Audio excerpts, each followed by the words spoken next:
What's up, YouTube? Um, this is my version of the Disaster Dragon deck.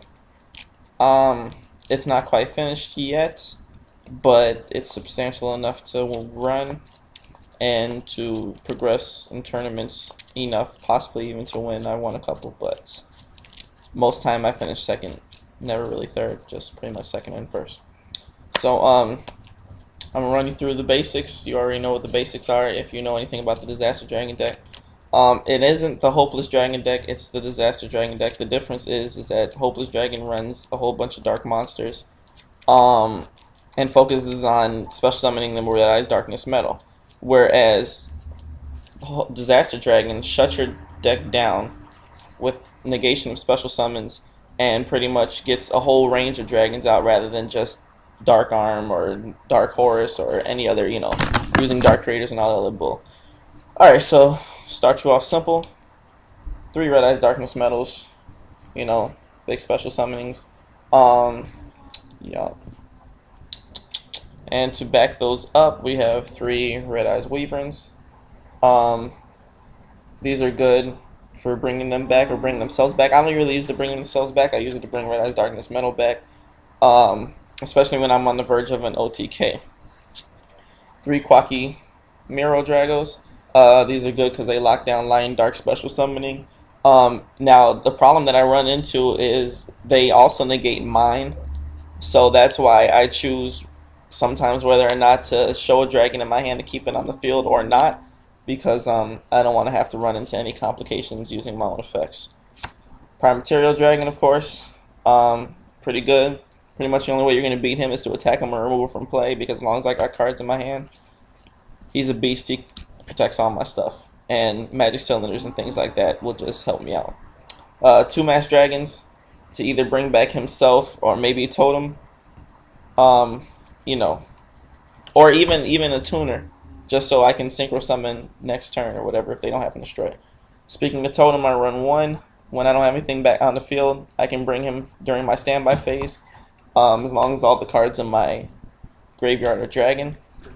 And I can use them as 2 tributes instead of just 1. Twin Exploder Dragons, my Kamikaze favorites.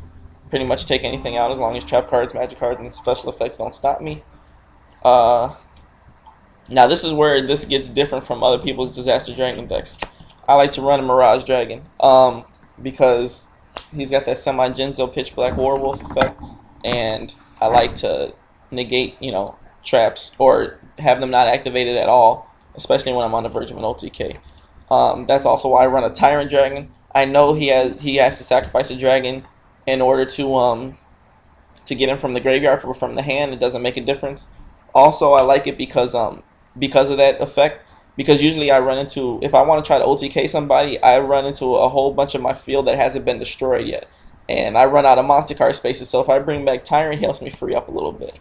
And this is strictly a playing around card. I know it probably doesn't even work with the deck, but I just love him because he looks cool. And I'll substitute him with Genesis or Lion Darkness Dragon later, but I run Gandora Dragon of Destruction.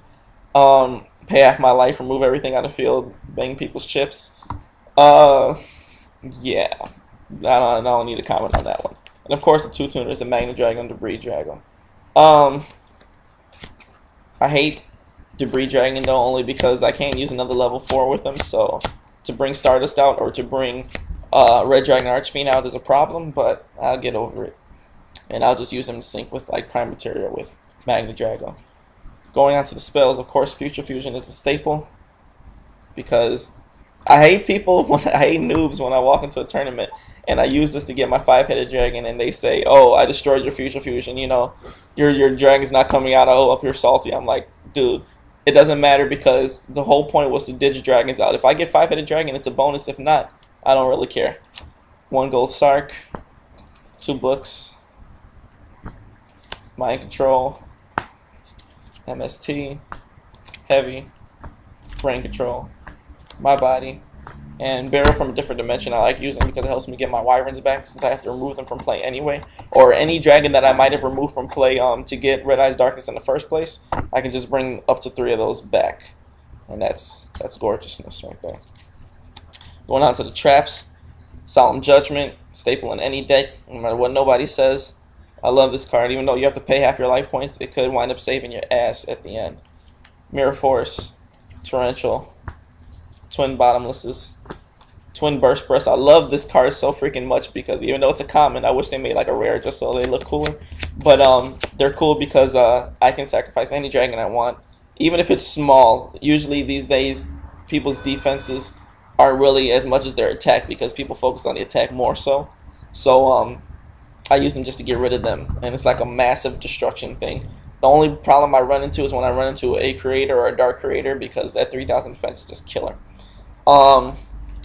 Even though I have Mirage Dragon, I still like to run a Royal Decree for OTK purposes and to stop anything that tries to knock me out because people that think that Prime Material is going to protect them all the time. Now, what if you don't have Prime Material? How are you going to prevent those traps from being activated? Booyah, right there.